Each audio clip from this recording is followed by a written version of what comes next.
მოგესალმებით ლანა, მადლობას გიხდით იმისთვის, რომ ხართ ჩვენთან ერთად. აი ჩვენს წინა რესპონდენტთან საუბრობდით ტრამპის წერილზე,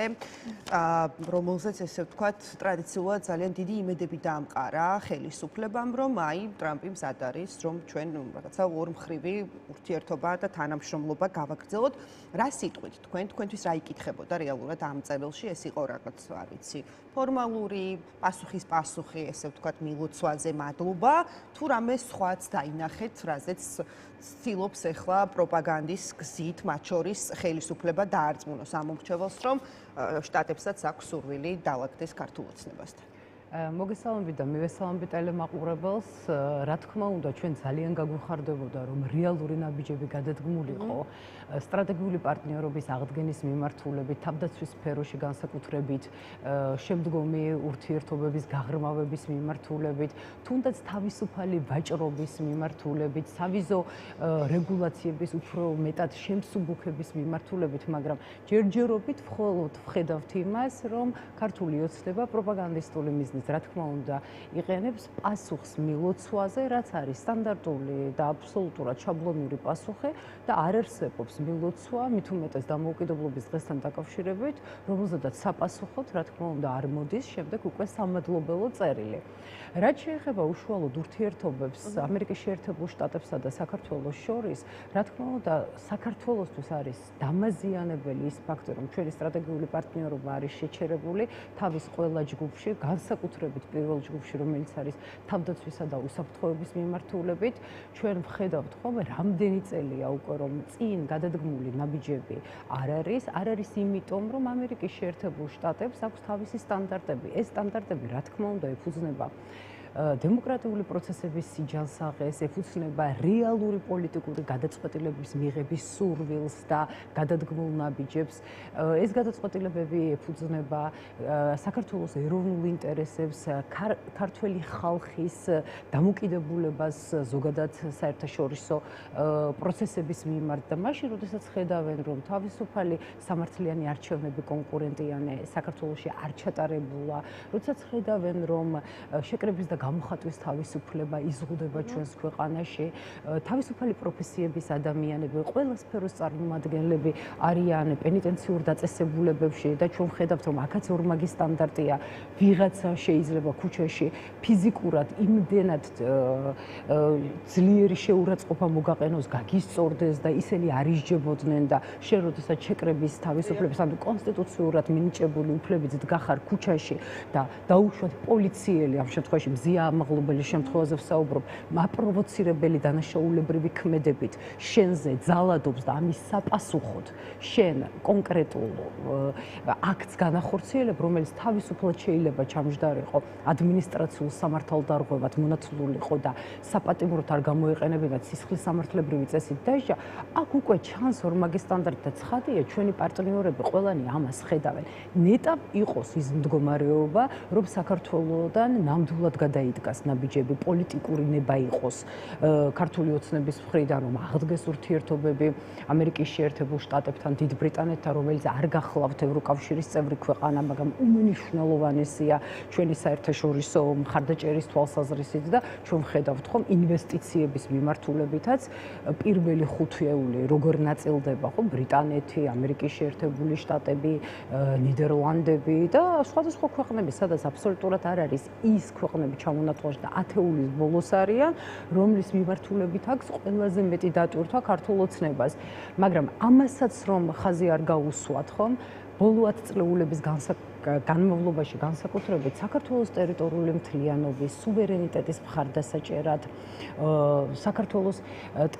ოკუპირებული ტერიტორიების არაღიარების მიმართულებით, საქართველოს ეკონომიკური მხარდაჭერის, საქართველოს ემიგრაციის შეფარებით, ემიგრანტების მიმართულებიდან კიდე საქართველოში ბიუჯეტის შევსების თვალსაზრისით, ჩვენი კულტურული მემკვიდრეობის დაცვის, ჩვენი საგანმანათლებლო სისტემების გაუმჯობესების და ქართველი ახალგაზრდების უცხოეთში სწავლა-განათლების მიღების თვალსაზრისით ვინ გვედგა გვერდით? გვედგნენ ევროკავშირის ქვეყნები, ამერიკის შეერთებული შტატები, დიდი ბრიტანეთი. რა თქმა უნდა, ჩვენ ყველასთან გვსურს ურთიერთობების დალაგება ყველა ქვეყანასთან, რომელიც არ არღვევს საერთაშორისო წესრიგს. ეს იქნება ცენტრალური აზიის ქვეყნები თუ სხვა ქვეყნები, რა თქმა უნდა, რეგიონული თანამშრომლობა, ცენტრალური აზიის მიმართულებით თანამშრომლობა, ჩინეთთან თანამშრომლობა, ყველა ქვეყანასთან თანამშრომლობა, ოღონდ საქართველოს ეროვნული ინტერესების ფარგლებში ჩვენთვის პრიორიტეტია, მაგრამ ამ პრიორიტეტებს შორის მთავარი პრიორიტეტი იმ ქვეყნისთვის, რომელსაც გაწერილი აქვს თავის კონსტიტუციაში მუხლი, რომ ქვეყნის მთავარი პრიორიტეტი გახლავთ და ვალდებულება ყველა პირის მიმართ, რომლებიც არიან დასაქმებული შესაბამის სტრუქტურებში, ევროპულ და ევროატლანტიკურ სტრუქტურებში ინტეგრაცია და ყველაფრის გაკეთება იმისათვის, რომ ქვეყანა ამ გზით ვითარდებოდეს. ამის გარდა ჩვენი ქვეყნის ეროვნული უსაფრთხოების კონცეფცია ამას გავალებს და რაც თავარია, გამოკითხვები, რაც ამ ქვეყანაში ჩატარებულა, ყოველთვის ეს ქვეყანა იყო და თავს თვლიდა ევროპული ოჯახის ნაწილად და რა თქმა უნდა ჩვენი მომავალი უნდა იყოს ძირძველ ევროპულ ოჯახში დაბრუნება, აუცილებელია რომ გადაიდგას ნაბიჯები ამ ქვეყნებთან ურთიერთობის თვალსაზრისით. ახლა რას აკეთებს ქართული ოცნება? რა თქმა უნდა ისინი არიან უმრავლესობაში, ისინი არიან ხელისუფლებაში, მათი არის პასუხისმგებლობა, ბურთი არის მათ მხარეს. დღეს თუ ქართული ოცნება გადაწყვეტს რომ ნამდვილად განაახლოს ურთიერთობა რომელიმე ამ ქვეყანასთან, ამერიკის შეერთებულ შტატებთან, დიდ ბრიტანეთთან, ან ევროკავშირის ქვეყნებთან, რა თქმა უნდა, პოლიტიკური ნება რეალურად თუ დაინახეს გადადგმული ნაბიჯები, მაგალითად, პოლიტპატიმრების გათავისუფლება. მაგალითად, თუმცა გაუტოლანა გათავისუფლება კი არა, არჩევნების ჩანიშვნა. კიდევ უფრო შეიძლება გაიზარდოს ხო პოლიტიკურ პატიმართა რაოდენობა, ჩვენ ხედავთ ეგრეთ წოდებული საბოტაჟის საქმეზე, მათ შორის თქვენი პარტიის ლიდერების არიან ამ საქმის ფიგურანტები და როგორ სწრაფ რეჟიმში მიმდინარეობს, ალბათ არ ვიცი, რამდენიმე კვირაში შესაძლოა უკვე განაჩენი დადგეს, ისეთი განაჩენი რომელიც ძალიან მძიმეა, ხო, ძალიან ბევრ წლებზეა აქ საუბარი. ანუ ამაზე მაქვს სწორედ საუბარი, რომ ნაცვლად იმისა, რომ კონკრეტული ნაბიჯები გადადგან და მათ ხელეწიფებათ ამ ნაბიჯების გადადგმა, პირიქით ფორსირებული წესით დაიწყეს სასამართლო პროცესების ჩატარება იმ ეგრეთ წოდებულ საბოტაჟის საქმეზე და რეალურად ეს საქმე, ეს სასამართლო არის დიდი ილუსტრაციის პროცესი. ანუ პოლიტიკური პარტიების ხელმძღვანელები, მათ შორის მამუკა ხაზარაძე და ბადრი ჯაფარიძე დღეს სამართლებიან იმის გამო, რომ ისინი იცავენ ჩვენი ქვეყნის ეროვნულ ინტერესებს და რომ იყოს ეს სამართლიანი პროცესი, ახლა თქვენ ქართულ ოცნებას დაასწრებდით, რომ ღია ყოფილიყო სასამართლო პროცესი. სასამართლო პროცესი დახურულია იმიტომ, რომ ქართველმა ხალხმა არ ნახოს აი ეს აბსურდული ბრალდებები, რაც იქ ჟღერდება და ეს აბსურდული ბრალდებები ერთის მხრივ წარმოდგენილი იყო პოლიციელების მხრიდან, რომლებიც აბსოლუტურად ვერ არკვევენ, ამბობენ, რომ ჟესტების ენაზე მოიკითხეს მამუკა ხაზარაძესთან და ბადრი ჯაფარაძესთან სურვილი ხელისუფლების დამხობის და იპოთეტური მოსაზრებებია მთლიანად და შემდეგ ვნახეთ უკვე კონკრეტული პოლიტიკური და სუბიექტური დამოკიდებულების პოლიტიკური პარტიის წარმომადგენლების მოსვლა ადგილზე, რომლებიც საუბრობენ ტელევიზიიდან რაღაცა გაჟღერებული ფრაზებით და რომლებიც პირდაპირ ამბობენ, რომ ჩვენი ქვეყნის ევროპული მომავალი და ევროატლანტიკური მომავალი არ არის თურმე მთავარი ამ ქვეყნისთვის. ანუ მათი განცხადებები არის პირდაპირ საბოტაჟი ქვეყნის წინააღმდეგ და წესით ეს სახელმწიფო შემდგარი რო იყოს სახელმწიფო უსაფრთხოების სამსახურში, ეს ხალხი ამ განცხადებების გამო, რომელიც ეწინააღმდეგება ჩვენი ქვეყნის კონსტიტუციას, უნდა იკითხებოდნენ, რომ რას ხედავენ და იმის გარდა, რომ რა თქმა უნდა, ცრომოწმეებად გამოდიან ეს ადამიანები სასამართლოზე. ამიტომაც ვამბობთ, რომ ეს პროცესი, რაც ახლა მიმდინარეობს რეალურად საქალაქო სასამართლოში, ეს არის ისტორიული პროცესი, ეს არის ილუსტრაციის პროცესი. ებრძვიან ბადრი ჯაფარიძეს, იმ ადამიანს, რომელიც თავის დროზე იყო ზვიად გამოსახურძეს თანამებრძოლი და რომელიცაც სულ აქვს თავისი პოლიტიკური ბიოგრაფია ორ პარტიაში, ეს იყო პირველი ბრგვალი მაგი და თავისუფალი საქართველო და ლელო ძლიერი საქართველო. ორივე შემთხვევაში იცავდა თავის ქვეყანას, თავის ქვეყნის ეროვნულ ინტერესს და პირველ შემთხვევაში ნახეთ როგორ დასრულდა კანონიერი ხელისუფლების დამხობა სწორედ იმ ადამიანების მიმართ, რომლებიც დღესაც ისტორიის არასწორ მხარეს დგანან და დღეს უკვე ეგრეთ წოდებული მოწმის სტატუსებით გამოდიან და დღესაც იგივე ხალხი ამდენი წლის შემდეგ იბრძვის ისევ იმისათვის, რომ ეს ქვეყანა დააბრუნოს უკან, არა წინ, არამედ უკან, საიდანაც გამოვედით და მივისწრაფვით ჩვენი ქვეყნის ნათელი მომავლისთვის. ხო არ შეიძლება რომ ერთი და იგივე ხალხი, ერთი და იგივე მანკიერი პროცესი, დანაშაულებრივი პროცესი ხორციელდებოდეს ამ ქვეყანაში. სჭირდება, როგორ ფიქრობ, დამატებით ახლა პოლიტიკური პატიმრების, ესე ვთქვათ, რაოდენობის გაზრდა. ბევრი ვერსია მომისმენია, მათ შორის ის, რომ შეიძლება სავაჭროდ გამოიყენოს, ისევ დასავლეთთან ურთიერთობების დასალაგებლად, მაგრამ უკვე ყავდა ეს ხალხი, ხო, პატიმრობაში, მათ შორის ბადრი ჯაფარიძეც, მამუკა ხაზარაძეც, ყველა ვაშაძეც, მელია დღემდე ციხეშია და ასე შემდეგ. ხო, აი რაში სჭირდება? მე ვერ გეტყვით ახლა მათ თავებში რა იხარშება, იმიტომ რომ აი პოლიტიკურად რა ჩანს. ლოგიკურად მათ გადაწყვეტილებებს ვერ მიყვება ადამიანი, იმიტომ რომ თითოეული მათი გადაწყვეტილება ამავდროულად მათივე დამაზიანებელიც არის, მაგრამ მე ვიცი ამას რა მოყვება.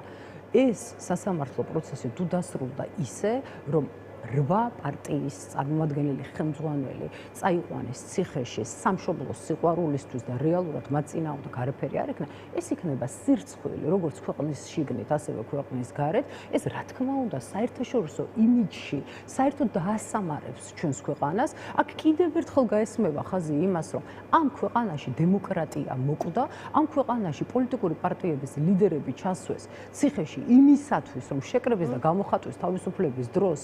აბსოლუტურად კონსტიტუციურ ჩარჩოებში იმყოფებოდნენ და ამავდროულად გამოდიან და ყოველდღე ამბობენ და მუქარაა და პირდაპირ ზეწოლა საკონსტიტუციო სასამართლოზე, რომ ავკრძალავთ პოლიტიკურ პარტიებსო და რამე ბრალდება თუ ქონდათ სამართლებრივად დაფუძნებული ან სამართლებრივად გამყარებული პროკურატურას ჩაეტარებინა გამოძიება ამ ხნის განმავლობაში, არ დაეხურათ სასამართლო პროცესი და ძალიან კარგად გამოჩნდებოდა ღია სასამართლო პროცესზე, რას ედავებიან ამ ადამიანებს. თავარი არის ერთი, ანუ თქვენთვის, ჩემთვის, ჩემი ოჯახისთვის, სხვების ოჯახისთვის, მომავალი თაობისთვის, რომ ამ ქვეყანაში დამყარდეს ისეთი წესრიგი, რომელიც ორიენტირებული იქნება ჩვენი ქვეყნის ეროვნული ინტერესების დაცვისკენ. ჩვენი ქვეყნის ეროვნული ინტერესების დაცვა გამოიხატება სწორედ კონსტიტუციის ფარგლებში მოქმედებაში და იმ კონსტიტუციითვე ნაკისრი ვალდებულების, ანუ ევროპულ ევროატლანტიკურ სტრუქტურებში ინტეგრაციის მიმართულებით. ნებისმიერი სხვა ქმედება, რომელიც ეწინააღმდეგება ამ კონსტიტუციურ ვალდებულებას, ხალხის მონაპოვარს, ჩვენი ქვეყნის ისტორიას, იმ სისხლს, რაც არის ჩადებული ამ ქვეყნის დამოუკიდებლობისთვის ბრძოლაში, ყველაფერი ეს არის ანტისახელმწიფოებრივი და რა თქმა უნდა, ისტორია ამ ფაქტებს კიდევ ერთხელ შეინახავს და ყველანი წარსდგებიან ბოლოს ისტორიის სამსჯავროზე, რაც იქნება ძალიან მძიმე ყველასთვის, ვინც ჩადის ქვეყნის წინააღმდეგ ხალხს. კი ბატონო. და კაპიტალონა ბოლო კითხვა მინდა დაგისვათ, ეს ეხება რიყის დოქების დემონტაჟის ამბავს და ზოგადად მაინტერესებს თქვენი პოლიტიკური გუნდის პოზიცია ამ საკითხთან დაკავშირებით, როგორი არის? ანუ თქვენთვის ეს არის რაღაცა აი პოლიტიკური რევანშის ამბავი, იმიტომ რომ ესე რომ ვთქვათ, ბანალურად მიშას დროს აშენებულია და მიშა მააშენა და ამიტომ უნდათ რომ მოაშორონ თუ რაღაცნაირად შეწუხდნენ და აღარ მოსწონთ. ჩემთვის და ჩემი გუნდისთვის მთავარი არის გათვალისწინებული იქნეს ქვეყნის თბილისის ურბანულ დაგეგმარებაში ხალხის აზრი, საჭიროებები, მკვლევარების პოზიციები, ამ სფეროში მომუშავე დარგის ექსპერტების პოზიციები, ისინი როგორ უყურებენ თბილისის განვითარებას, რა სჭირდება რეალურად თბილისს, რა არ სჭირდება რეალურად თბილისს. ანუ კონცეფცია რა არის ქალაქის განვითარების და ის, რომ ყველას არ შეეძლოს მიიღოს თვითნებური გადაწყვეტილება თუნდაც რაღაცის ჩადგმის, ან შემდეგ ჩადგმული სწაღების, რაც არ ვიცი ბიუჯეტს კიდევ როგორ აზიანებს, იმიტომ რომ თავიდან ერთი არის მშენებლობაზე გაწეული თანხები და მერი არის დემონტაჟის თანხები, რაც ასევე ხდება გადახდა ჩვენი ჯიბიდან, ანუ ბიუჯეტიდან და ეს ბიუჯეტი არის ხალხის ფული. მაგრამ ის ფაქტი, რომ ამ ქალაქში განსაკუთრებით კარგად ჩანს აი ეს გორსალიზმის ტოტალური შემოტევა, განსაკუთრებით უკანონოდ გაცემული სამშენებლო ნებართვებით და იმ ურბანული მარაზმით, იმ გენოციდით ურბანულით, რაც ქალაქში ხორციელდება ყოველდღიურად, აი უსახური შენობებზე ნებართვების გაცემით, სამშენებლო უსაფრთხოების არქონით, ზოგადად ხედვის არქონით, გემოვნების არქონით და მხოლოდ კოეფიციენტებად დათვლილი ქალაქი, აი ეს არის სწორედ ის გამოვლინება გორსალიზმის, რაც დღეს მათ ახასიათებთ. აი ამ ფარგლებში თუ განვიხილავთ, რომ დღეს უცბად საჭირო გახდა რა რაღაცის დანგრევა, რასაც თავის მხრივ ყავდა თავის დროზე მისშენებლობასაც მოწინააღმდეგეები თუ მომხრეები და მომხრეებს შორის არიან თუნდაც აი ეს ავტორები, არქიტექტორები, რომლებიც გამოდიან და სვავენ შეკითხვებს. აი რა შეიძლებოდა იქ გაკეთებულიყო, როგორ შეიძლებოდა გადატრანსფორმირება მომხდარიყო, რა. ამიტომაც ხალხის აზრი, როდესაც არც ერთ ეტაპზე გათვალისწინებული არ არის, მკვლევარების აზრი გათვალისწინებული არ არის, რაღაც არანორმალური ზომის და მასშტაბის, აი ნიუ-იორკს რო შეშურდება, ისეთი ცათამბჯენების მიმართულებით ხდება ნებართვების გაცემა და თქვენთან აი აქ რომ მოვიდე ამ ტერიტორიაზე მჭირდება რეალურად საათი და 20 წუთი თუ მანქანით მოდიხარ და რა თქმა უნდა ამ შემთხვევაში მოვდივარ ვაკიდან და მიუხედავად იმისა რომ ზაფხულია, მიუხედავად იმისა რომ კვირა დღეა, ასეთი საცობებია, აი ამ ქალაქს რას უშვებიან ამ გაუაზრებელი პოლიტიკით, ეს კიდევ არის მერიის პასუხისმგებლობა, საკრებულოს პასუხისმგებლობა, იმ გადაწყვეტილების პასუხისმგებლობა, ეხლა ხელი რო დაიბანეს და საკრებულოს რომ გადასცეს, მე უკვე საკრებულოს თავმჯდომარე რომ გამოდის და ამბობს, ჩემი პასუხისმგებლობა კი არ არის საკრებულოს წევრებზე გადანაწილდებაო, მე საკრებულოს წევრები რომ რეალურად არის საარჩევნო გამოყენებული ხალხი და მათ რეალური ცოდნა არ აქვთ ამ მიმართულებით და ხელს წევენ ყველაფერზე და მხარს უჭერენ, აი ეს არის და ეს ანგრევს და თქულა კი არ მიხსენებია ეს ფრაზა რომ გორსალიზმის ტოტალური შემოტევა ზუსტად ამას ნიშნავს რომ ქალაქის იერსახი აღარ არსებობს და ჩვენ ვცხოვრობთ თბილისში რომელიც უკვე უცნობია ჩვენთვის იმიტომ რომ აქ ურბანული ქსოვილი დაზიანებულია და აქ ყოველდღიურად ხდება ის გენოციდი ურბანული რასაც თვალს ვადევნებთ და რომლის მსხვერპლიც არის მთელი ჩვენი მოსახლეობა